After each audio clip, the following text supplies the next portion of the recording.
ஒரு காலத்தில் பரபரப்புடன் உருவான தயாரிப்பு நிறுவனம் லைகா புரொடக்ஷன்ஸ் தனது ஆரம்ப காலங்களில் பெரிய பட்ஜெட்டில் டாப் ஹீரோக்களை வைத்து பல பெரிய படங்களை தயாரித்தது. ஆனால் கடந்த சில வருடங்களில் அந்த நிறுவனத்திற்கு எதிராக பல விஷயங்கள் ஏற்பட்டுள்ளன. அதிலேயே பெரிதும் எதிர்பார்க்கப்பட்ட இந்தியன் 2 பல வருடங்களாக தாமதமாகி இறுதியாக வெளியானது. ஆனால் எதிர்பார்த்த வருவாயை குவிக்க முடியவில்லை.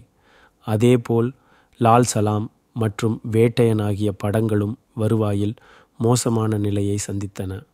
இந்த தொடர்ச்சியான நஷ்டங்களால் லைகா நிறுவனம் கடும் பொருளாதார சிக்கலில் சிக்கியது. இதை சரி செய்யும் முயற்சியாக அவர்கள் சூப்பர் ஸ்டார் ரஜினிகாந்த் மற்றும் உலக நாயகன் கமல்ஹாசனுடன் பேச்சுவார்த்தை நடத்தினர். இதன் விளைவாக ரஜினிகாந்த் லைகாவுடன் இணைந்து பணியாற்ற ஒப்புக்கொண்டார். அதேபோல் கமல்ஹாசனும் அடுத்ததாக லைகா தயாரிக்கும் படத்தில் நடிக்க ஒப்புதல் அளித்துள்ளார். இப்படத்தை இயக்கும் பொறுப்பை பிரபல சண்டை இயக்குநர்களான அன்பறிவு ஏற்கின்றனர்.